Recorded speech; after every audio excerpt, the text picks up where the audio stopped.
La aviación y los viajes aéreos son un tema muy complicado. Hasta cierto punto, cada accidente aéreo, cada accidente y cada paso en falso cambia la historia. Pero lo que ocurrió el 27 de marzo de 1977 fue una tragedia que superó nuestros sueños más locos, costando la vida de hasta 583 personas y hasta $550 millones en daños. La colisión KLM Pan Am se convirtió en el desastre de aviación más mortífero jamás registrado. Pero ¿cómo sucedió? ¿Se podría haber evitado? ¿Y cómo se desarrolló el peor desastre aéreo de la historia antes de que los aviones despegaran? Estén atentos mientras retrocedemos en el tiempo y echamos un vistazo a un desastre que sacudió la historia de la aviación. En general, el transporte aéreo es el modo de viaje más seguro disponible en la actualidad, hasta el punto de que es más probable que sufra un accidente de camino al aeropuerto que en el aeropuerto. Pero a veces no todo es lo que parece, y la tragedia ocurre de la peor manera. El 27 de marzo de 1977, el mundo de la aviación cambió para siempre cuando dos aviones Jumbo Boeing 747 chocaron trágicamente en la pista del aeropuerto de Los Rodeos, ahora conocido como Aeropuerto de Tenerife Norte, en la isla de Tenerife, en las Islas Canarias, España. Este no fue un accidente cualquiera, ya que sigue siendo el desastre aéreo más mortífero de la historia, cobrándose la vida de 583 personas. Pero quizás lo que hace que este evento sea particularmente desgarrador es el hecho de que no hubo sobrevivientes del vuelo 4805 de KLM, un Boeing 742, mientras que del vuelo 1736 de Pan Am, un Boeing 741, solo hubo 61 sobrevivientes. ¿Pero cómo sucedió? Pues bien, ambos aviones, el vuelo 4805 de KLM y el vuelo 1736 de Pan Am, tenían como destino original el aeropuerto de Gran Canaria, pero fueron desviados a Los Rodeos. Este desvío los colocó en un aeropuerto que no estaba equipado para recibir aviones tan grandes, lo que provocó congestión y una serie de acontecimientos desafortunados. La densa niebla, las interrupciones en las comunicaciones y una serie de factores humanos contribuyeron al desastre, y pronto se produjo la tragedia. Pero para entender realmente lo que pasó, tenemos que volver atrás y preguntarnos, ¿qué pasó realmente ese día? ¿Por qué los desviaron a Los Rodeos? ¿Y cómo empezó la cuenta atrás para una tragedia que resuena hasta hoy? En pocas palabras, el problema empezó con la explosión de una bomba en el aeropuerto de Gran Canaria, donde ambos aviones debían aterrizar. Debido a la bomba, el control del tráfico aéreo tuvo que enviar todos los vuelos entrantes a otro lugar, y muchos de ellos, incluidos los vuelos de KLM y Pan Am, fueron enviados a un pequeño aeropuerto en la cercana isla de Tenerife llamado Rodeos. Pero Los Rodeos, ahora Aeropuerto de Tenerife Norte, tenía un problema. Estaba mal equipado para hacer frente a la repentina afluencia de aviones de gran tamaño. Mira, el aeropuerto era un centro regional con una sola pista y una red limitada de calles de rodaje. Para empeorar las cosas, la zona era conocida por sus patrones climáticos volátiles y frecuentemente plagada de una densa niebla que obstruía la visibilidad, y este día no fue diferente. Convirtiendo el aeropuerto de Los Rodeos en una pesadilla logística, la plataforma rápidamente se congestionó, lo que obligó a los aviones que despegaban a ejecutar una maniobra arriesgada. Retroceder. Para mayor claridad, retroceder es cuando un avión avanza por la pista en la dirección opuesta antes de girar para despegar. Es básicamente lo mismo que un automóvil que tiene que dar marcha atrás en una calle de un solo sentido para llegar a la línea de salida. Esto suele ocurrir cuando un aeropuerto no tiene una calle de rodaje separada que conduzca al punto de partida de la pista, por lo que los aviones tienen que utilizar la pista misma para posicionarse para el despegue. Básicamente, estos 747 gigantes se vieron obligados a rodar por la misma pista desde la que debían despegar, esencialmente viajando en la dirección equivocada. Sinceramente, decir que el margen de error se estaba reduciendo rápidamente habría sido quedarse corto. Pero esto fue solo una pieza del rompecabezas, ya que otros factores pronto se implementarían, creando un evento que solo podemos esperar que nunca se repita. Y como sabrá cualquiera que tenga algún conocimiento de vuelo, la siguiente pieza crítica fue el tiempo. Mira, dentro de la cabina del vuelo 4805 de KLM, la tripulación corría contra el reloj. Y eso se debía a que se acababan de implementar nuevas reglas para evitar que los pilotos trabajaran demasiadas horas. Básicamente era una medida de seguridad para evitar el agotamiento. Pero estas reglas también significaban que si no despegaban pronto, toda la tripulación podría verse obligada a cancelar el vuelo y dejar a los pasajeros varados durante la noche. El capitán sabía que esto podría causar grandes problemas a la aerolínea y a su propio historial, por lo que la presión era mayor. Mira, el Boeing 747 de KLM, capitaneado por Jacob Veldhuizen Van Santen, no era un vuelo cualquiera. Van Santen era una leyenda, el instructor de vuelo jefe de KLM, el rostro de sus anuncios de seguridad, un hombre en el que confiaban implícitamente. Pero ese día la fatiga y la presión distorsionaron su juicio. Cada minuto de retraso parecía una bomba de tiempo que lo empujaba a tomar decisiones rápidas y, en última instancia, un error fatal. Y así, el escenario quedó preparado. Un aeropuerto abarrotado, una pista envuelta en niebla, la arriesgada maniobra de dar marcha atrás y una creciente presión de tiempo. Esta confluencia de factores creó un polvorín a la espera de una chispa. Pero, ¿qué actuó exactamente como la chispa ese día? Bueno, fue una mezcla trágica de naturaleza y error humano. Ahora bien, como mencionamos antes durante el desastre del aeropuerto de Tenerife, la densa niebla jugó un papel fundamental al limitar severamente la visibilidad. Pero esto es lo que no mencionamos. Ni siquiera la torre de control pudo ver los aviones, y eso ejerció presión sobre las comunicaciones por radio. Ahora probablemente te estés preguntando, ¿cómo es posible que la torre de control pasara desapercibida a un enorme 747 que rodaba por la pista? Bueno, todo fue porque el aeropuerto de Los Rodeos no tenía radar terrestre después de todo. Era un pequeño aeropuerto regional con poco tráfico antes del desastre. Los controladores se basaron esencialmente en el seguimiento visual, pero como ya dijimos, la espesa niebla hacía imposible ver los aviones. Además, el radar terrestre ni siquiera era estándar en la mayoría de los aeropuertos en 1977 y Los Rodeos no estaba equipado para el tráfico internacional intenso. Dicho todo esto, fue durante esta tensa comunicación por radio que el capitán del KLM malinterpretó las instrucciones del ATC, pensando que estaba autorizado para despegar cuando en realidad no lo estaba. Mire, cuando el control de tráfico aéreo ordenó a la tripulación de KLM que rodara y esperen el despegue, Van Santen escuchó lo que quería escuchar. Aceleró los motores convencido de que había sido absuelto, pero el ATC nunca pronunció las palabras críticas. Autorizado para despegar. Mientras tanto, a la misma hora, los pilotos de Pan Am rodaban por la misma pista, envueltos en niebla, intentando encontrar la salida correcta.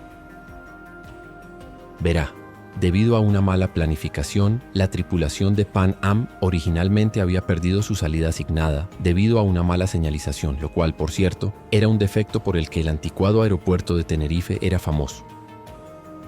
Para empeorar las cosas, los mensajes de radio superpuestos en el aeropuerto hicieron que la tripulación no pudiera escuchar claramente las instrucciones dadas por el ATC.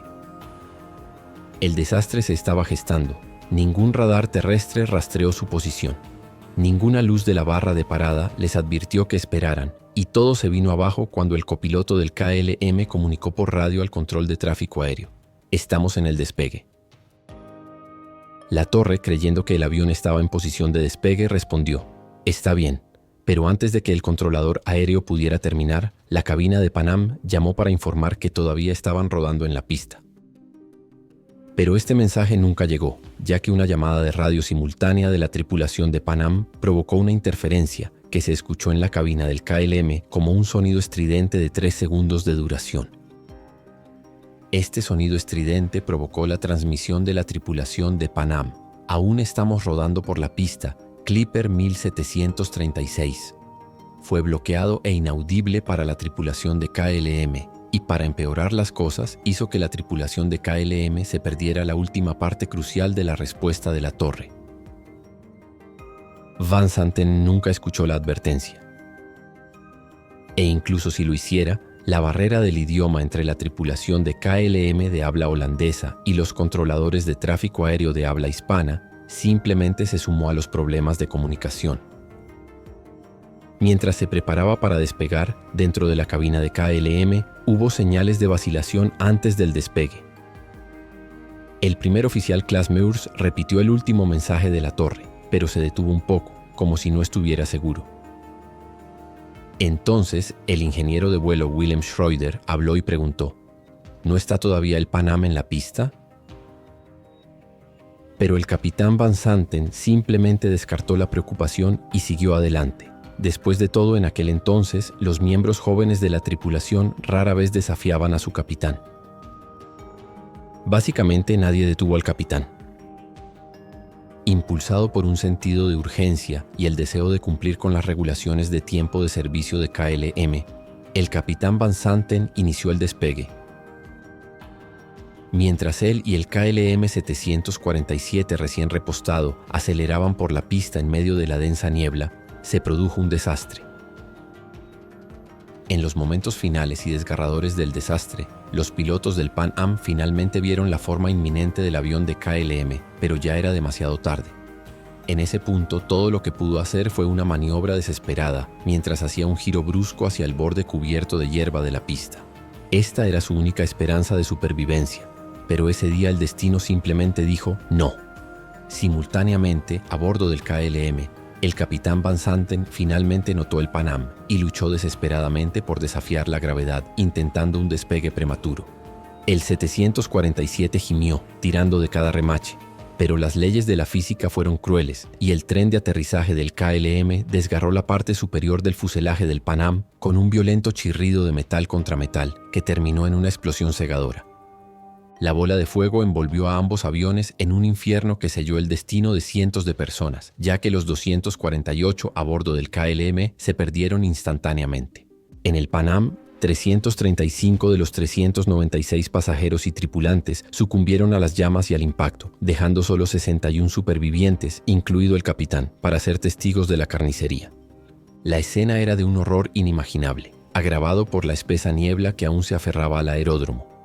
Los restos del avión estaban esparcidos por la pista, y el aire estaba denso por el humo y el olor acre del combustible para aviones quemado.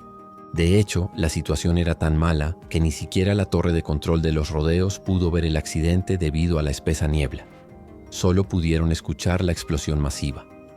Al principio, los rescatistas pensaron que solo un avión estaba en llamas porque el avión de KLM había despegado poco antes de la colisión y su explosión cargada de combustible fue inmediata.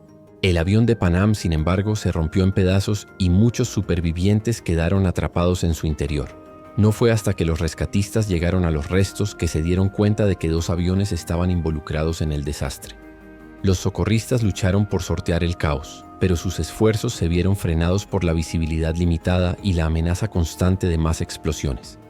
Como ocurre con todos los desastres de aviación, el desastre del aeropuerto de Tenerife fue un momento decisivo en la historia de la aviación, que condujo a cambios significativos en los protocolos y regulaciones de seguridad.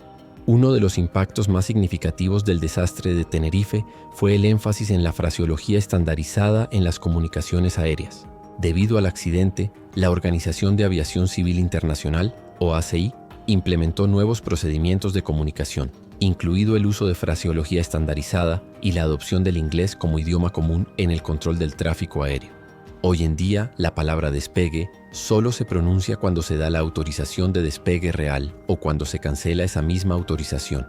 Sin embargo, hasta ese momento, la tripulación aérea y los controladores utilizan la palabra salida en su lugar. Además, la instrucción de tránsito aéreo no debe reconocerse únicamente con una frase coloquial, sino con una lectura repetida de las partes clave de la instrucción para mostrar comprensión mutua. El desastre también condujo a una mejor comunicación en la cabina a través de Crew Resource Management. Esta capacitación de CRM enfatiza el trabajo en equipo, la toma de decisiones y las habilidades de comunicación entre las tripulaciones de vuelo, lo que les permite gestionar eficazmente situaciones desafiantes y mitigar riesgos.